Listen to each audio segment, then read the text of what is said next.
Dewa Perang Ye Shikai. Bab 1001. Ya, keempat elemen tampaknya dapat menyembuhkan kematian. Ye Shikai tiba-tiba menyadari bahwa ketika Jiqian berada di reruntuhan Atlantis, dia terinfeksi kematian. Semua orang membujuk Ye Shikai untuk menyerah padanya. Pada saat inilah keempat elemen secara otomatis mengirimkan energi ke Jiqian untuk melarutkan kematian. Jika kematian di Atlantis dan reruntuhan Baiki sama, maka keempat elemen juga dapat disembuhkan.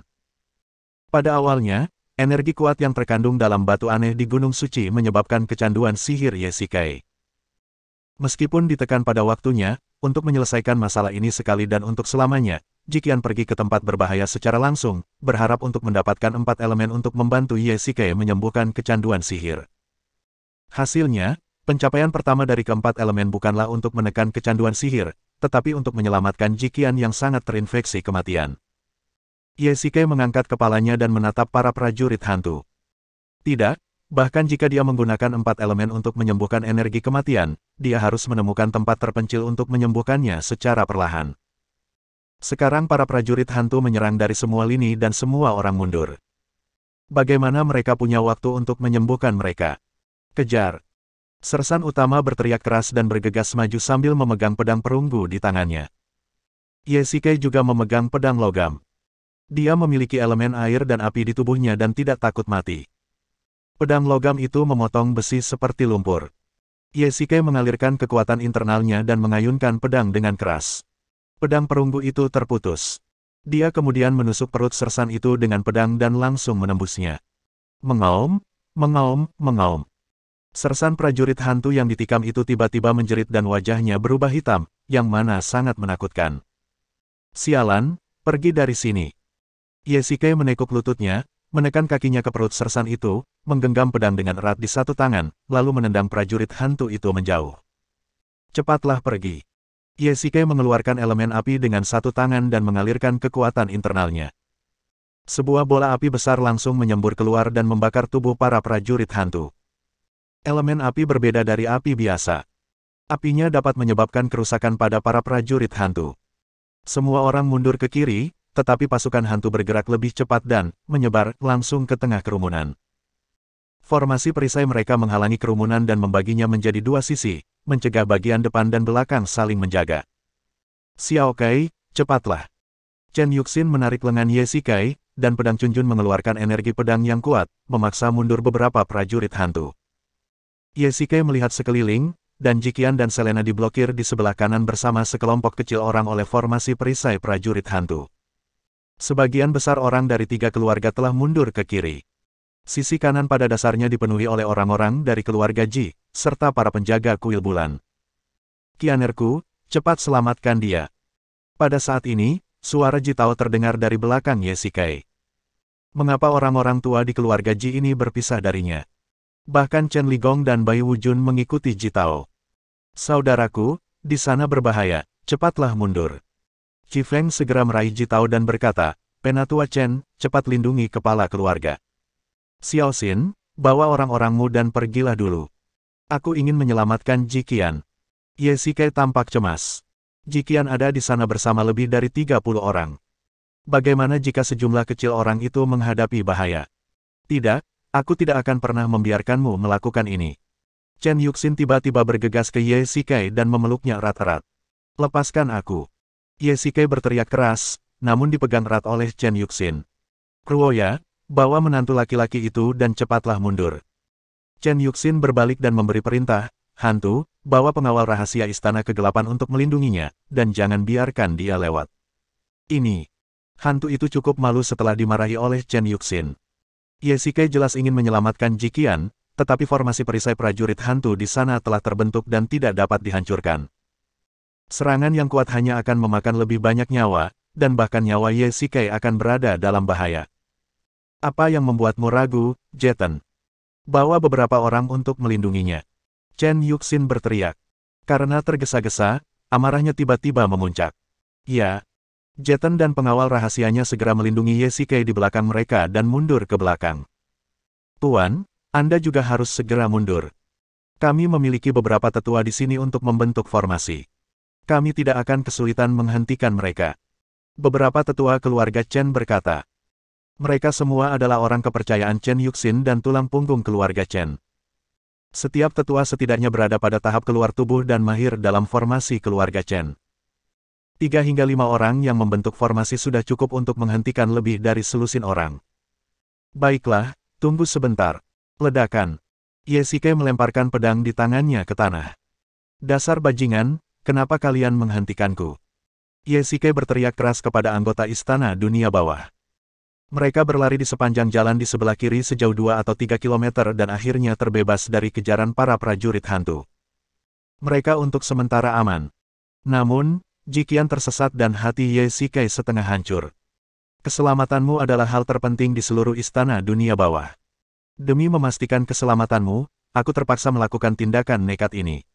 Jeton berlutut dengan satu lutut di tanah dan meminta maaf kepada Ye Shikai. Anda, Xiao Kai, ini semua perintahku. Pada saat ini, Chen Yuxin juga datang. Meskipun dia lolos dari bahaya, dia merasa sangat berat. Perilaku Ye Shikai membuatnya cemburu, tetapi dia tidak mengatakannya dengan lantang. Huff. Ye Shikai mendengus dingin, menoleh dan berpikir keras, sesekali memukul dinding batu dengan keras untuk melampiaskan amarahnya. Situasinya sekarang sangat mendesak. Jika kamu terburu-buru, kamu tidak hanya akan gagal menyelamatkan siapapun, tetapi kamu juga akan melibatkan dirimu sendiri. Apa yang harus aku lakukan? Chen Yuxin bergegas ke Ye Shikai dan menamparnya dengan keras. Apa yang harus kulakukan dengan anak itu? Suara Chen Yuxin tercekat, dan Ye Shikai tercengang. Ya, Chen Yuxin sedang hamil sekarang. Jika sesuatu terjadi padanya, anak itu akan menjadi anak anumerta. Jika kau ingin menyelamatkan Nona Ji, aku pasti akan membantumu, tapi tidak sekarang. Ucap Chen Yuxin dengan suara keras. Oh. Ye Shikai duduk di tanah. Tidak ada nomor komunikasi di reruntuhan itu, jadi dia tidak bisa menelepon. Dia tidak tahu apakah Jiqian aman atau tidak. Tuan Ye. Pada saat ini, suara yang agak lelah terdengar di belakang semua orang. Ketika berbalik, mereka melihat bahwa orang itu adalah Jitao. Guru Ji. Tuan Ye, saya butuh bantuan Anda untuk menyelamatkan putri saya. Jitao berkata dengan tulus, saya bersedia membayar Anda berapapun gaji yang Anda terima. Tuan Ji, aku tidak menginginkan uang, tetapi aku harus menyelamatkannya. Ye Shikai berkata dengan tegas. Kakak, jangan khawatir. Nona tertua diberkati dengan keberuntungan dan akan baik-baik saja. Qi Feng menasihati. Itu benar-benar menyentuh. Pada saat ini, sebuah suara dingin terdengar. Ternyata Liu Ying sedang membuat komentar sarkastik di dekatnya. Liu Ying, apa yang ingin kamu lakukan? Jika kau bersedia, aku dapat mempertimbangkan untuk membantumu, kata Liu Ying ringan. Apa, sebenarnya? Kami baru saja diserang oleh tentara hantu.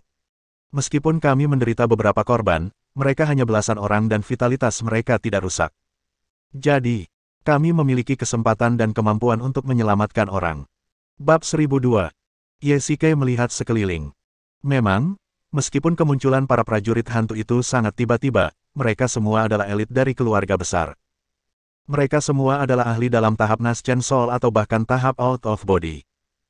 Ditambah dengan tanggapan dari beberapa kepala keluarga, kerugiannya tidak terlalu besar. Namun, beberapa yang terluka terinfeksi oleh energi kematian. Ye Shikai berbalik dan melihat ke belakangnya. Ada sekitar selusin orang yang terinfeksi energi kematian. Mereka sangat sedih dan terus menangis. Bahkan penggunaan ramuan tidak membantu. Energi kematian sama sekali bukan penyakit, jadi ramuan secara alami tidak berguna. Ye Shikai melambaikan tangannya, dan elemen air dan api bertahan di udara, memancarkan cahaya dua warna. Energi kematian pada yang terluka dipaksa keluar melalui luka-luka mereka, dan mereka sembuh total dalam beberapa menit. Apa sebenarnya harta karun ini? Ya, itu sebenarnya bisa disembuhkan. Semua orang membicarakannya. Mereka tidak begitu mengenal Ye Shikai. Mereka sudah penasaran ketika melihat Kung Fu Ghost dan yang lainnya tadi. Ini jelas bukan Kung Fu Tiongkok. Pemuda ini memiliki harta karun seperti itu, dia harus mengeluarkannya dan membaginya dengan semua orang. Pada saat ini, terdengar suara yang tidak terlalu harmonis. Ye Shikai berbalik dan melihat bahwa itu adalah seorang tetua dengan rambut abu-abu di pelipisnya. Dia tampak cukup tua, tetapi Ye Shikai tidak mengenalnya dan tidak tahu dari keluarga mana dia berasal. Ya, itu harus dikeluarkan. Orang-orang ini punya identitas yang aneh. Menurutku mereka bukan bagian dari ras kita. Kita harus menyingkirkan mereka. Semua orang serempak berteriak, dan Ghost dan yang lainnya mengepalkan tangan mereka. Jelas bahwa orang-orang ini iri dengan harta karun Yesikai dan ingin mengambilnya, tetapi tidak mudah untuk melakukannya secara langsung, jadi mereka mencari alasan. Seperti yang diharapkan, semua orang mencari keuntungan. Yesikai lah yang baru saja dengan putus asa menarik rantai besi untuk membiarkan orang-orang ini menyeberangi jurang, tetapi mereka berbalik dan menyalahkannya. Bos, kenapa kau tidak membiarkanku menghajar orang-orang tua ini? Hantu itu datang dan berkata dengan ringan. Tidak perlu. Yesikai melambaikan tangannya dengan ekspresi serius, dan berbalik untuk melihat Ji Tao dan Li Yuying. Keduanya tidak memiliki ekspresi. Para pembuat onar ini pastilah bawahan mereka. Membiarkan mereka pergi seperti ini hanya bisa berarti bahwa mereka tidak berniat untuk peduli sama sekali. Bagaimanapun, keempat elemen adalah harta karun yang dapat menyembuhkan energi kematian. Dalam relik ini, siapa yang bisa memastikan bahwa mereka tidak akan terluka? Jika keempat elemen ada di sana, tidak perlu khawatir tentang ancaman energi kematian. Setelah kehilangan kontak dengan Ji Qian, Yesikai sudah sangat marah, dan sekarang ada begitu banyak burung gagak yang berkicau. Meskipun kemarahannya tidak terlihat di wajahnya, kekuatan internal dalam tubuhnya mengalir dengan cepat. Siapa yang baru saja bicara? Yesikai berkata dengan tenang. Suaranya tidak keras, tetapi cukup keras untuk didengar semua orang. Niat membunuh yang serius terlihat jelas dalam kata-katanya. Semua orang tiba-tiba terdiam. Bahkan, matanya tertuju pada orang yang berbicara lebih dulu. Dia benar-benar tidak menghormati orang tua. Yesikai mengangkat telapak tangannya. Bola api menempel di telapak tangannya, dan dengan dorongan ringan, api melahap pria itu seperti naga api. Jeritan yang menyayat hati langsung terdengar. Suhu elemen api dapat mencapai ribuan derajat, cukup untuk membakar seseorang menjadi abu. Semua orang tercengang oleh pemandangan di depan mereka. Yesikai mengambil tindakan tanpa mengucapkan sepatah kata pun, dan tindakannya berakibat fatal. Hanya dalam beberapa detik, teriakan itu menghilang. Yesikai menarik kembali api dan menatap semua orang lagi. Kali ini, tidak ada yang berani menyela dan suasana menjadi hening total. Ini adalah seorang tetua yang berada di tahap keluar dari tubuh. Dia pasti berbakat di keluarga manapun, tetapi dia tidak dapat menahan api selama lebih dari 3 detik. Seluruh tubuhnya terbakar menjadi arang, dan dia tidak lagi tampak seperti manusia. Dengan kekuatan yang mengerikan seperti itu, dia juga orang yang kejam. Apakah masih ada yang menginginkannya? Aku akan memberikannya kepadamu sekarang. Yesikai berkata dengan nada dingin. Semua orang saling memandang dan tidak ada yang berani berbicara. Siapa yang baru saja kubunuh? Yesikai berkata dengan enteng. Dia menggerakkan tubuhnya dan langsung menghampiri arang. Dia meraih kerah baju seorang penjaga di sebelahnya dan mengangkatnya. Jawab aku, siapa yang kubunuh? Yesikai berteriak dengan suara rendah. Ya. Dia adalah tetua Zhang dari rumah Li. Penjaga itu berkata dengan gemetar, takut dia akan menjadi arang kedua. Keluar. Yesikai melemparkan pria itu ke samping, membantingnya ke dinding batu, lalu perlahan berjalan menuju Li Yuying. Lindungi nona muda. Sekelompok pengawal dari istana Li mengira Yesikai akan menggunakan kekerasan terhadap Li Yuying, jadi mereka melangkah maju untuk menghalanginya. Nona Li, sekarang setelah aku membunuh anjingmu, sepertinya kerjasama kita harus berakhir. Jika kau bersedia membantu, aku akan memberimu hadiah besar. Jika kau tidak datang, aku tidak keberatan. Yesikai berbalik dan pergi, tetapi setelah berjalan beberapa langkah, dia tiba-tiba berhenti. Jika kau ingin menghentikanku, maka sebaiknya kau mencobanya. Dewi Bulan, silakan minum air. Pada saat ini, di sisi lain reruntuhan, Ji Qian, yang memimpin kuil Dewi Bulan dan sebagian dari keluarga Ji, masih meraba-raba ke depan. Mereka hanya memiliki sedikit orang, hanya 20 atau 30 orang, dan sebagian besar dari mereka diburu sampai mati oleh para prajurit hantu. Yang terpenting adalah mereka telah kehilangan kontak. Kami kehilangan kontak dengan mereka sekarang, dan kami dihadang oleh tentara hantu dari belakang, jadi kami hanya bisa terus maju. Ji Qian menganalisis situasinya. Untungnya, orang-orang di sekitarnya, kecuali Yue Wei, berasal dari keluarga Ji. Dengan kata lain, mereka semua adalah orang-orangnya dan tidak akan bertindak gegabah. Semuanya, istirahatlah di sini selama setengah jam, lalu lanjutkan perjalanan, perintah Ji Qian. Ya, Tuan. Selena, bawa 2 pengawal bulan itu bersamaku. Jikian menatap jalan di depan dan mengeluarkan senter. Ada kabut hitam tipis yang bahkan tidak bisa ditembus oleh senter yang kuat. Jikian berjalan di depan. Jalan di belakangnya sangat panjang dan semakin menyempit, dan terdengar suara gemuruh pelan dari waktu ke waktu. Tuanku, berhati-hatilah. Selena tiba-tiba melindungi Jikian. Terdengar 2 suara, mencicit, dan 2 kelelawar terbang di atas mereka. Jangan khawatir, itu hanya kelelawar. Jikian mendorongnya pelan dan terus berjalan maju. Tuan, mengapa ada prajurit hantu di reruntuhan itu? Apakah ada formasi yang membuat mereka tetap hidup? Baiki membunuh banyak orang sepanjang hidupnya dan dikenal sebagai pembunuh manusia, jadi reruntuhan itu dipenuhi dengan energi pembunuh dan kekerasan. Setelah ribuan tahun dipelihara oleh energi kekerasan, mayat-mayat itu telah menjadi mayat hidup dan membentuk prajurit hantu. Bukankah itu sama dengan reruntuhan di Atlantis? Selena teringat pengalamannya sebelumnya. Di reruntuhan itu, banyak sekali prajurit raja mengejar para penjelajah ini dan membuat mereka melarikan diri dengan panik. Ini hanya analisis saya. Tiongkok memiliki sejarah panjang dalam kultivasi. Ada catatan di tanah Baiyue kuno bahwa melalui serangga beracun dan mantra, mayat dapat dimanipulasi untuk menjadi mayat hidup. Mereka akan mematuhi perintah manipulator tanpa syarat dan mengejar target sampai mati. Ada ilmu sihir yang mengerikan, seru Selena. Ya, sebenarnya, ilmu sihir ini didefinisikan sebagai aliran sesat yang jahat karena terlalu menyeramkan dan kejam. Beberapa di antaranya sudah lama hilang. Bab 1003. Sejak zaman dahulu, kebaikan dan kejahatan tidak dapat hidup berdampingan. Di mana ada kebaikan, di situ tentu ada kejahatan. Meskipun kebaikan dan kejahatan adalah hal yang bertolak belakang, keduanya juga merupakan satu. Tidak ada keadilan yang mutlak, tidak juga kejahatan yang mutlak.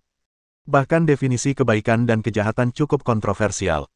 Beberapa ilmu sihir terlalu kejam dan jahat, sehingga didefinisikan sebagai kejahatan oleh kebaikan.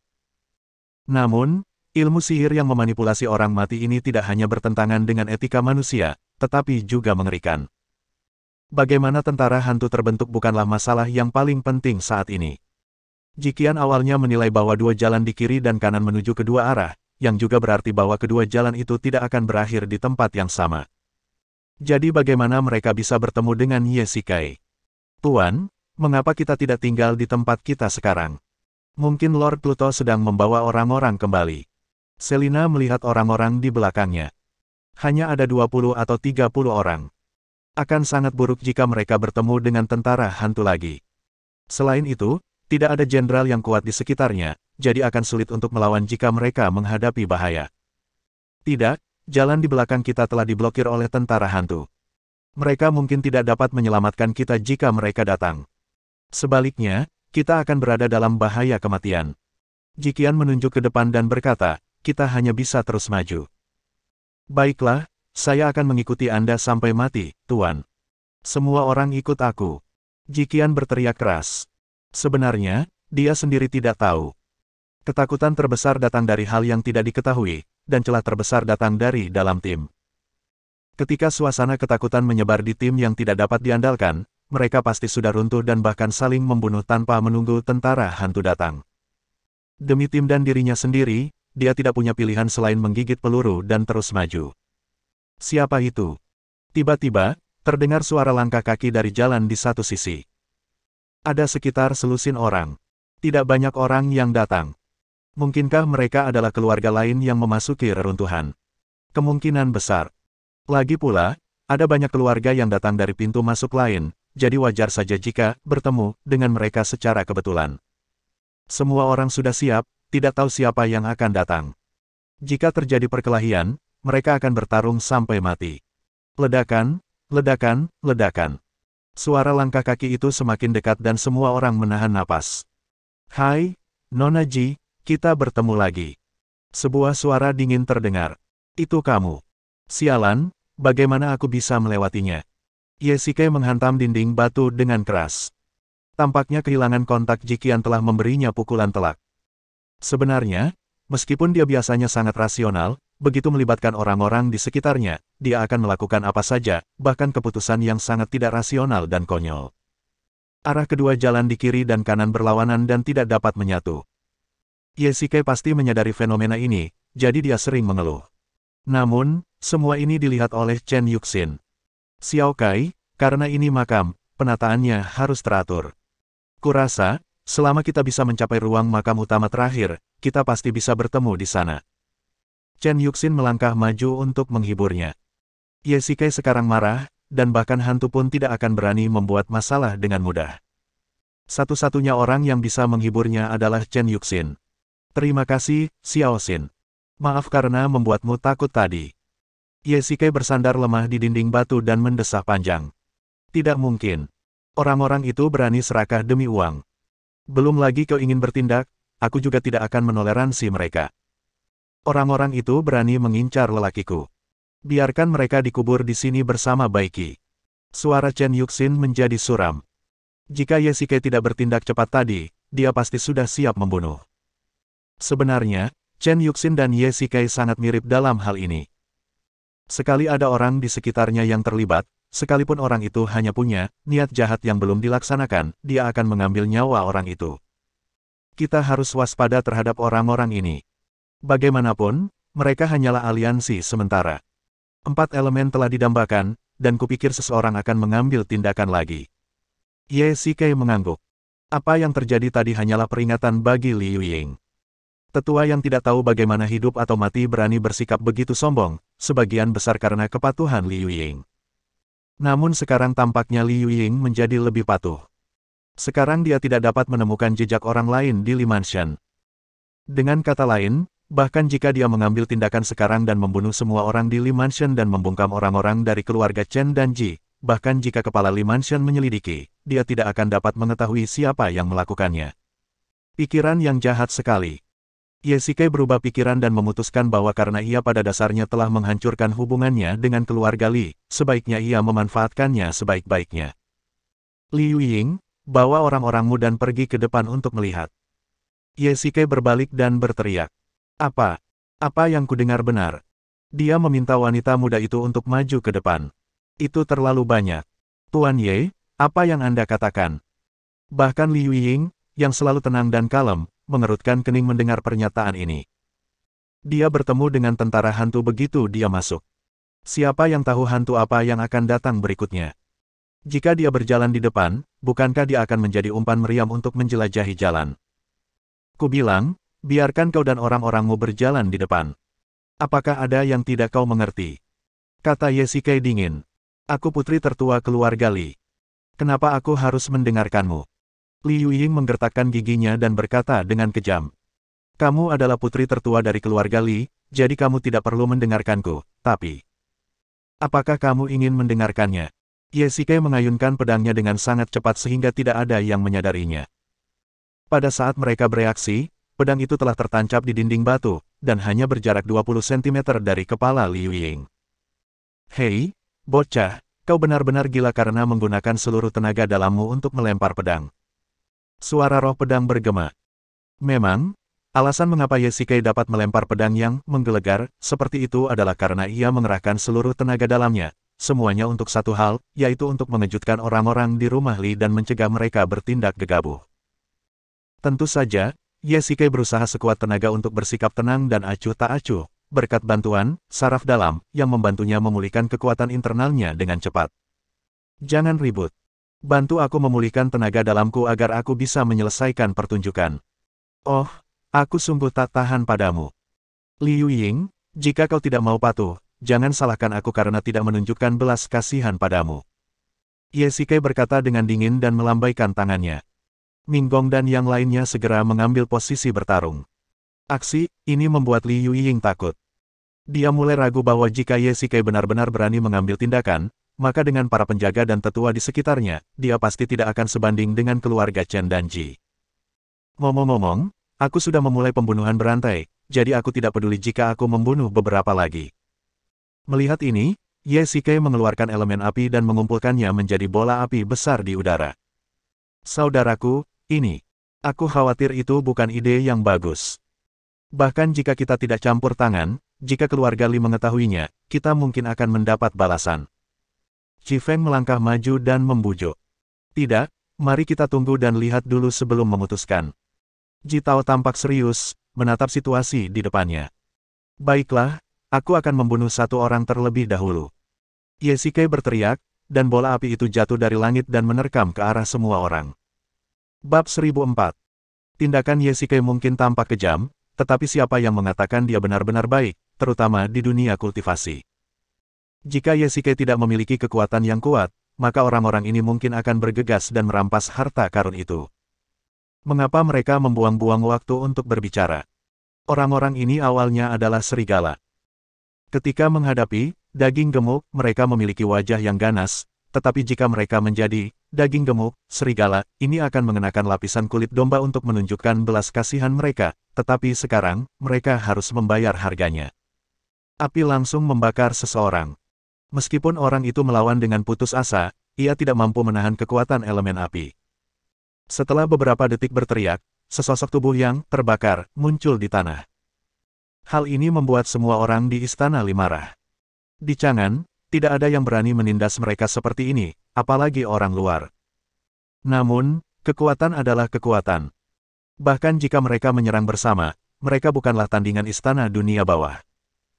Ye Shikai hanya bisa bertaruh bahwa dia tidak akan bertemu dengan kepala istana Li nanti, jika tidak, pertempuran berdarah tidak akan dapat dihindari. Bagaimana? Apa yang sudah kalian pikirkan? Ye Shikai berteriak keras. Dia bisa melihat kemarahan di hati orang-orang ini, tetapi dia juga yakin bahwa tidak ada yang berani melangkah maju dan memimpin. Mereka hanya bisa menunggu instruksi Li Yuying. Saat ini, wajah Li Yuying muram. Dia baru berada di tahap tengah alam keluar tubuh, dan sudah menjadi yang terkuat di antara para tetua dan pengawal yang menyertainya. Namun, sejujurnya, dia pikir dia tidak akan mampu menahan 3 gerakan Ye Shikai. Pria ini tidak hanya memiliki kekuatan tahap awal alam keluar tubuh, tetapi juga memiliki begitu banyak harta karun. Melihat orang-orang kepercayaannya, masing-masing dari mereka penuh dengan niat membunuh. Dia sangat mengenal istana Hades. Di dunia bawah tanah di luar negeri, mereka merajalela dan mendominasi, arogan dan mendominasi, tetapi itu juga berarti tidak ada yang berani memprovokasi mereka. Mereka jelas-jelas seumuran, dan Ye Shikai tidak memiliki bantuan dari keluarganya, jadi bagaimana dia bisa memiliki kekuatan internal yang begitu kuat? Li Yuying mulai penasaran. Dia dianggap lebih berbakat dalam keluarga, tetapi bahkan sekarang, dia hanya berada di tahap tengah dari keadaan keluar tubuh. Mungkinkah Ye Shikai memiliki seorang ahli yang membimbingnya? Ini bukan tidak mungkin. Chen Yuxin adalah istri barunya, jadi dia pasti memiliki hubungan dengan keluarga Chen. Mungkin dia adalah murid Chen Yaozhu atau semacamnya. Tuan Ji, mengapa Anda tidak melakukan apapun? Li Yuying hanya bisa mencoba untuk memenangkan hati keluarga Ji. Jika keluarga Ji bisa bertindak sebagai pembawa damai, mungkin ada peluang untuk perubahan haluan. Meskipun keluarga Ji tidak berpartisipasi dalam seluruh proses, jika istana Li tahu bahwa keluarga Ji hanya berdiri dan menonton, mereka mungkin tidak akan membiarkannya begitu saja. Masalah ini bukan urusan keluarga Jiku. Ucap Ji Tao dingin sambil menjauhkan diri dari Li Yuying. Bagaimana menurutmu, Nona Li? Bawa orang-orangmu dan pergilah. Seperti yang diharapkan Ye Shikai, keluarga Ji tidak akan mengambil inisiatif untuk menimbulkan masalah. Setidaknya untuk saat ini, Ji Tao harus tetap netral agar tidak menyinggung kedua belah pihak. Ye Shikai, mari kita tunggu dan lihat saja. Li Yuying melotot tajam ke arahnya. Karena dipaksa, mereka tidak punya pilihan selain mengikuti ketika para tetua dan pengawal Li Mansion melihat wanita tertua berjalan di depan. Ayo pergi. Wu Yan, aku tidak menyangka kau akan datang. Ji Qian menatap wanita di depannya dan tersenyum tipis. Tampaknya kali ini dia benar-benar dapat mengubah bahaya menjadi keselamatan. Ketika dia berada di Sekte Gu, dia pernah bertengkar dengan Wu Yan, tetapi kesalahpahaman itu telah diselesaikan dan keduanya berjabat tangan dan berdamai. Yang terpenting adalah bahwa dengan hubungan Ye Shikai, kedua wanita itu dapat bekerja sama. Hal lain yang mengejutkan Ji Qian adalah Wu Yan hanya membawa 2 murid dan bahkan tidak memiliki pengawal. Jaringan intelijen Sekte Gu jauh lebih kuat dari yang kau kira. Berita tentang dibukanya reruntuhan Baiki diketahui oleh semua keluarga dan sekte yang berpraktik di Tiongkok. Bagaimana mungkin aku tidak mengetahuinya? Wu Yan berkata dengan ringan, menoleh untuk melihat pengawal bulan yang terluka yang diracuni oleh energi kematian di sekitar Ji Qian. Mereka sangat berduka, dan kulit mereka telah menunjukkan tanda-tanda ulcerasi dan memutih. Pergi dan tempelkan ini pada luka mereka. Uyan mengeluarkan tabung bambu dari tangannya dan berkata kepada dua orang murid di belakangnya. Ya, guru. Murid itu membuka sumbat tabung bambu, dan beberapa serangga hitam kecil melompat keluar. Mereka tampak seperti kumbang, tetapi tampak agak menakutkan, terutama bagi kebanyakan gadis yang secara alami takut pada serangga. Ini benar-benar mimpi buruk. Meskipun beberapa pengawal bulan bingung, mereka melihat bahwa Jiqian telah setuju. Selain itu, dengan energi kematian yang memasuki tubuh mereka, mereka tidak punya pilihan selain menyaksikan kedua murid itu menempelkan serangga pada luka mereka. Apa ini? Cacing mayat. Uyan menjelaskan, reruntuhan itu penuh dengan energi kematian. Begitu masuk ke dalam tubuh, jika tidak ada solusi, Anda hanya bisa menunggu kematian. Cacing mayat ini hidup di mayat yang membusuk dan bertahan hidup dengan menyerap energi kematian. Sekarang mereka menyedot energi kematian dari tubuh orang-orang ini. Tidak akan lama lagi mereka akan terbebas dari bahaya. Bagaimana kamu bisa seperti ini? Jangan lupa, aku pemimpin Sekte Gu. Ini hanya masalah kecil. Uyan tersenyum. Ngomong-ngomong, kenapa aku tidak melihat Ye Shikai di sampingmu? Secara logika, kalian berdua seharusnya bersama. Oh, ngomong-ngomong, aku hampir lupa bahwa dia punya cinta baru lagi. Sebenarnya, seperti ini. Setelah Jiqian menjelaskan keseluruhan ceritanya secara terperinci, dia tidak bisa menahan diri untuk tidak mendesah. Dia tidak menyangka bahwa mereka berdua akan terpisah, dan dia tidak tahu seperti apa situasi di pihaknya. Jangan khawatir, tidak akan terjadi apa-apa padanya, kata Uyan dengan percaya diri. Mengapa? Karena seorang ahli mengatakan kepadanya bahwa kali ini ketika dia datang ke reruntuhan, dia akan mengubah bahaya menjadi keselamatan. Jika memang begitu, maka tentu saja dia akan baik-baik saja. Kalau begitu, aku akan meminjam kata-katamu yang baik. Jiqian mengangguk, karena kamu sudah di sini, ayo kita pergi bersama. Tidak apa-apa. Lagi pula aku bosan di perjalanan, jadi senang rasanya punya teman ngobrol. Yanjing. Larut malam, Su Qingyu tiba-tiba duduk dari tempat tidur. Mimpi buruk bukanlah hal yang aneh, tetapi sejak menikah dengan Ye Shikai, dia jarang mengalami mimpi buruk yang parah seperti itu. Dia begitu takut sehingga dia terbangun dari mimpinya dengan keringat dingin di sekujur tubuhnya. Dalam mimpinya, dia melihat dirinya dan Ye Shikai dikejar oleh sekelompok orang dan mereka berlari ke dalam hutan. Semakin banyak orang di belakang mereka dan Ye Shikai terluka parah. Dia sangat takut dan tidak memiliki kemampuan untuk membantu Ye Shikai. Akhirnya, dia melihat sesosok tubuh bergegas dan menusuk tubuh Ye Shikai dengan pedang. Dia melihatnya berjuang sampai mati di tanah, tetapi dia tidak melihat dengan jelas siapa sosok dalam mimpi itu dan dia terbangun. Su Qingyu mengeluarkan ponselnya, menemukan nomor telepon itu, ragu-ragu sejenak, dan akhirnya mengkliknya. Maaf, nomor yang Anda tuju sedang berada di luar area layanan. Bab 1005. Jantung Su Qingyu tiba-tiba berdegup kencang, dan jantungnya yang tadinya berangsur-angsur tenang, tiba-tiba mulai berdetak kencang lagi. Dia tidak berada di area layanan. Dengan jangkauan sinyal di Yanjing, hal semacam ini seharusnya tidak terjadi kecuali dia bersembunyi di pegunungan dan hutan yang dalam. Saya menelepon nomor Ghost, tetapi nomornya sedang tidak aktif. Lalu saya menelepon nomor Jiqian, dan seperti yang diharapkan, hasilnya sama saja. Bagaimanapun, Su Qingyu dan Ye Shikai telah hidup lama dan tahu bahwa kehidupan di dunia kultivasi berada di luar imajinasi orang biasa. Mungkin mereka sedang menjelajah di suatu sudut dunia lagi. Sekarang orang-orang ini tidak dapat dihubungi melalui telepon, mereka pasti telah pergi ke suatu tempat yang tidak dapat mereka kunjungi lagi. Tetapi mengapa dia tidak memberitahunya terlebih dahulu? Memikirkan hal ini, Su Qingyu tiba-tiba merasa tertekan. Masih ada sedikit aroma dirinya di bantal. Pikirannya sedih dan khawatir. Su Qingyu memutar nomor telepon. Itu adalah nomor Elena. Saat itu, Ye Shikai mengatur agar wanita cantik berkulit putih ini masuk ke perusahaan untuk melindungi kehidupan Su Qingyu dan Anlan. Tetapi yang mungkin tidak diketahuinya adalah bahwa ketika mereka berada di luar negeri pada awalnya, Elena dengan gila-gilaan mengejar Ye Shikai. Tentu saja, Ghost tidak akan memberitahu Su Qingyu tentang hal-hal ini.